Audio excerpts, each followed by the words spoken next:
우선 여쭤보고 넘어가야 될 것 같은데 그 지난주에 뉴스버스의 이진동 대표 예, 휴대전화 정보를 대검이 디넷 그냥 통째로 서버에 다 보관을 하고 있다는 게 확인이 됐어요.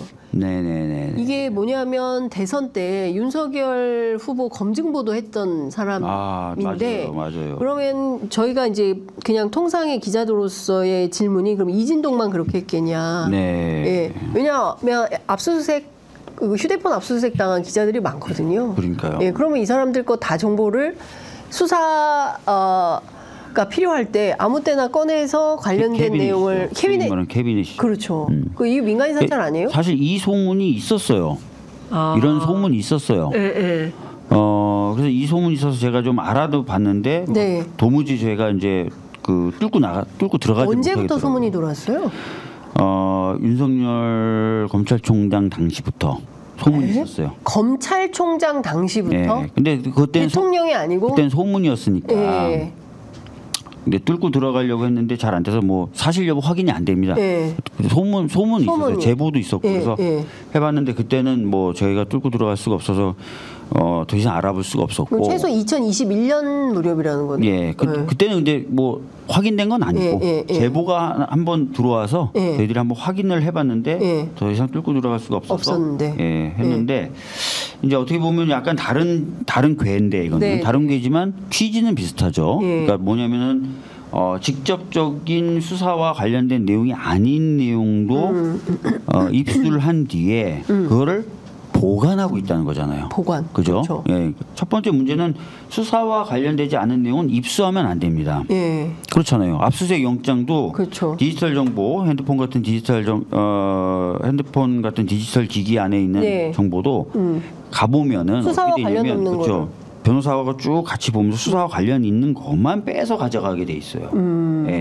그렇기 때문에 수사와 관련 없는 영장 집행할 때 부분을 그렇게 한다는 집행할 때 가져가는 것 자체가 문제고 그거를 또 계속 보관하고 있다. 이것도 안 되는 거예요. 왜 보관을 하냐는 거예요. 그렇죠. 그러니까 이게 개인정보도 다 폐기하는데. 그렇죠. 그래서 이 부분은 좀 깊이 들여다볼 필요가 있습니다. 앞으로 이게 과연 어떻게 쓰였는지 이런 것들을 저희들이 한번 쭉 좀 봐야 돼요. 이것도 특검을 하든지 뭘 해야 되는 상황이 될 것 같거든요.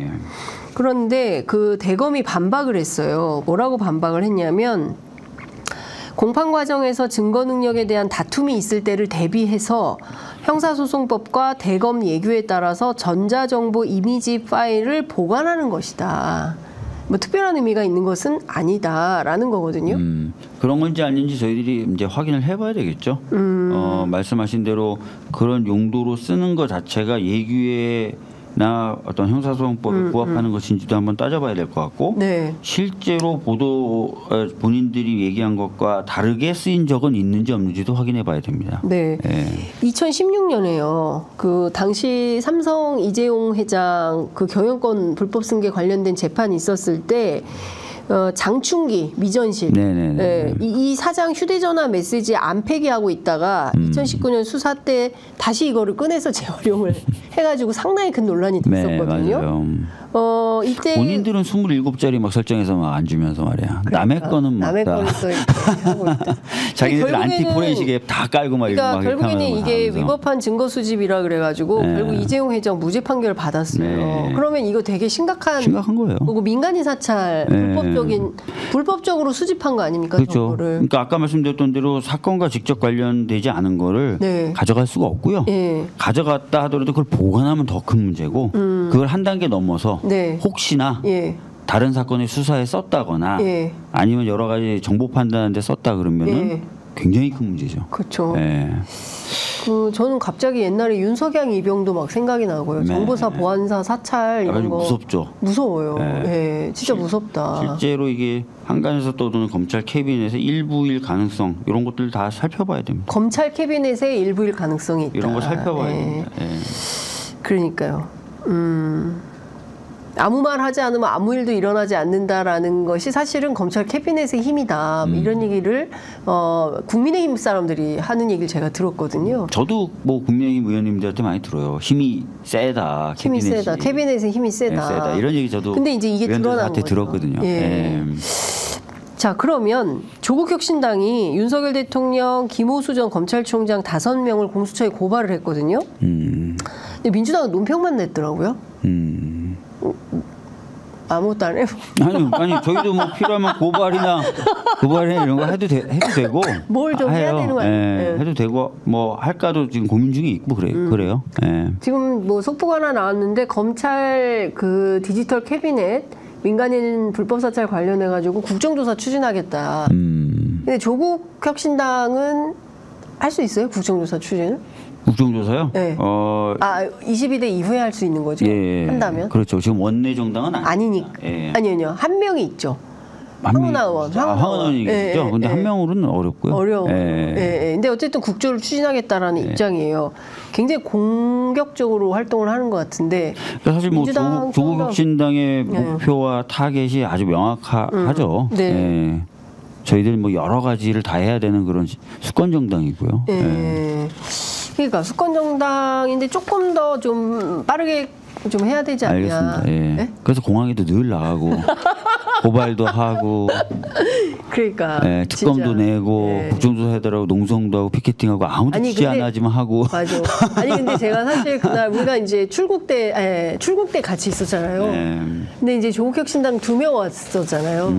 근데 민주당 대거 왔잖아요. 21명. 네, 20명. 와, 그러니까 분위기가 확 달라지고 민주당에 힘이 있다. 저는 그런 생각이 좀 들었습니다. 근데 어머님이 진짜 조국혁신당 후원하고 싶다고 그러세요? 저희 어머님은 뭐 저처럼 민주당 정치인도 아니시고 민주당 당원도 아니신데 그러니까 그냥 뭐 마음이 짠하신가 봐요. 보면 그냥 마음이 짠하시다고. 뭐 저희 어머님 제가 열심히 설득하고 있습니다. 어머님. 아들이 민주당이 지민 비조 안 됩니다. 지민 비민 하셔야 됩니다. 지민 비민 하셔야 됩니다. 엄마가 평소에 아들 얘기를 잘 안 들어요? 어머님이요? 아니요, 제 얘기는 많이 들어주시는 편인데 하여튼 뭐 오늘도 어제도 가보니까 유튜브로 조국 연설하는 영상 보고 계시더라고요. 제가 엄마가 가서 껐어요. 엄마 왜 이걸 보고 있어? 막 이러고. 제가 어머니한테 그렇게까지 말씀 못 드리고요. 어머니 그래도 투표하실 때는 지민 비민 하셔야 됩니다. 알겠습니다. 이제 캠페인이 시작됐어요. 더불어민주연합은 3번, 조국혁신당은 9번. 혹시 이제 화면 좀 보여주실 수 있나요? 지금 보면 1번, 3번, 1 잘할, 3천리 이렇게 민주당은 이렇게 파트너십으로 이렇게 지금 하고 있는 것 같고요. 조국혁신당은 조국을 구하자. 저런 컨셉이에요. 네, 이런 컨셉이고. 어때요? 왜 저한테 1-3번 다 투표하기 좋네요. 1-3번. 네, 1-3번 투표하기가 좋다. 네, 이거 좀 여쭤볼게요. 조국 대표는 민주당과 경쟁하지 않고 협력한다. 이 기조를 굉장히 강조를 하고 있습니다. 만약에 민주당이 일당을 할 거라고 조국혁신당 대표는 당연히 생각을 하는데 만약에 이제 국회의장이 굉장히 중요하잖아요.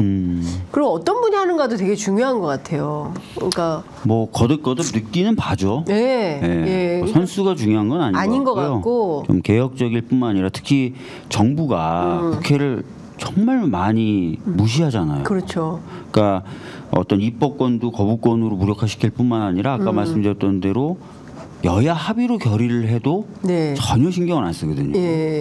이런 부분들, 이런 그렇죠. 것들은 참 지금 국회가 어떻게 보면 안쓰러울 정도인데 이런 부분에 있어서는 뭔가 극복을 하려면 조금 그런 부분에 대해서 결기가 있는 진짜 이제 입법부에 대한 그런 뭐라 할까요, 확신과 이런 마음이 있는 각오가 있는 분이 좀 굉장히 되실 필요가 있어요. 공동 교섭단체 구성 얘기를 하는데 저희는 뭐 그런 거 아직 검토하지 않고 있습니다. 조국혁신당하고 그런 검토를 해본 적이 없다. 이런 예컨대 요청이 있다면 어떨 것 같아요? 거부? 뭐 지금 당장 뭐 이렇다 저렇다 얘기할 계제는 아닌 것 같은데. 그러니까 22대 국회가 구성이 되고 그다음에 뭐 봐서 할지 말지를 결정하는 게 예, 좋을 것 같다라는 말씀으로 이해하도록 하겠습니다. 사실 이제 민영배 의원 사태가 있었잖아요. 그러니까 탈당을 안 해도 되는데 누군가는 당시에 이제 검경 수사권 조정과 관련해가지고 뭔가 이제 투표를 해야 돼서 민영배 의원이 이제 탈당을 안건조정위원회를 구성하려면 그렇죠. 이제 비교섭단체가 한 분 필요하죠. 네. 그러다 보니까 이제 좀 매번 손을 빌리기도 하고 아니면 민영배 의원처럼 본인의 신념에 의해서 네. 내가 이 법을 통과시키는데 필요하다면 뭐든지 하겠다라는 신념이 있으신 분들 네. 이런 분들이 좀 그런 역할을 해야죠. 네. 그래서 이런 상황이면은 굳이 뭐 합당하거나 이럴 필요 없이 각자 좀 역할 분담 같은 게 필요한 거 아니냐 이런 얘기도 있던데. 지금 뭐 합당, 뭐 공동교섭단체 이런 거 얘기할 단계가 아니에요. 아니에요? 네. 근데 왜 이렇게 진도 나가는 거예요? 왜요? 조국 혁신당이. 그건 조국 혁신당이 여쭤보셔야 될 것 같아요. 알겠습니다. 예. 하여튼 지금 22대 국회에서 한 번 더 당선되시면 이제 중진이 되시네요. 3선부터는 중진이라는 평가를 하시죠. 네, 보통. 3선 중진 의원이 되시는데 그게 좀 다를 것 같아요. 그러니까 초선, 재선 그리고 또 3선 되면 또 3선 국회의원으로서 그때 이제 상임위원장도 할 수 있고 막 이런 거 여러 가지 역할을 할 수 있고 여러 가지 역할도 할 수 있고 원내대표 당대표도 해볼 수 있고 이런 거죠. 당대표는 이미 2번 도전했는데 다 철퇴를 맞고 3선 되면 내가 이런 정치는 좀 해보고 싶다 뭐 그런 꿈 어떤 거 있어요? 저는 뭐 이제 어떤 자리보다도 제가 좀 해야 되는 입법 과제나 이런 것들 좀 먼저 좀 떠올려 봤어요. 입법 과제. 예. 예. 가장 먼저 떠올렸던 과제가 안전 관련된 부분인데 아시다시피 뭐 세월호 때나 이태원 참사 때나 보면 참사가 터지고 나서야 특별법을 만들려고 많은 분들이 애를 써야 되는 그런 구조잖아요. 네. 근데 사실은 그렇게 하기보다는 안전 관련된 기본법과 그와 따른 체계적인 법을 좀 패키지로 좀 통과시켜서 네. 평상시에는 대형 사고나 이런 것들이 비극적인 일이 벌어지지 않도록 점검하고 네. 사고가 혹시나 진짜 일어나지 말아야 되는데 일어났을 때는 자동적으로 진상규명부터 시작해서 이런 프로세스가 작동되도록 하는 일반법을 하나 좀 만들어 놓으면 어떨까. 예. 그러니까 사실은 뭐 그런 개념으로 출발했던 것 중에 하나가 상설특검법이거든요. 무슨 네. 뭐 일만 터지면 그렇죠. 특검부터 하자 이게 아니고 근데 상설특검법 자체는 너무 좀 맞듣지 않게 약간 부족하게 만들어지다 보니까 잘 활용이 안 되는데 네. 하여튼 그런 시스템적인 걸 하나 만들어 놓으면 우리나라가 좀 한 단계 업그레이드 되는 것 아닐까 이런 생각을 좀 하고 있고요. 네. 그래서 그런 것들 한번 좀 해보면 좋겠다 생각하고 있어요. 하이든님께서 다음엔 꼭 당대표 좀 해달라는 네. 이분이 아까 또 뭐 되게 재밌는 네. 댓글 하나 요즘 불광천에 뭐가 번쩍번쩍하면 박주민이라는 소문이. 네, 제가 LED 전광판 달고 열심히 다니고 있습니다. 그거 괜찮아요? 네? 혹시 막 감전되거나 이런 문제? 그 정도는 아닌데 무겁고 네. 딱딱하고 그렇죠. 네. 인사하기 힘들어요. 이렇게 LED 판이 들어있어서. 그럼 더 이렇게 되겠네요. 그러니까 이렇게 구부러서 인사하면 안 되고 허리를 이렇게 폴더처럼 인사를 해야 되는. 폴더 인사를 해야 되는구나. 네. 힘드시겠습니다. 하여튼 좀 이번 선거 그래도 은평에서는 좀 해볼 만한 지역 아닌가요? 여론조사를 아무도 안 해줘. 여론조사 좀 제발 돌려달라. 한 번이라도 돌려주면 제가 더 열심히 할 테니까. 네, 더 열심히 할 테니까 한 번이라도 돌려다오. 언론도 안 하지, 시당도 안 하지, 네. 중앙당도 안 하지, 일만 하라 그러고. 네. 알겠습니다.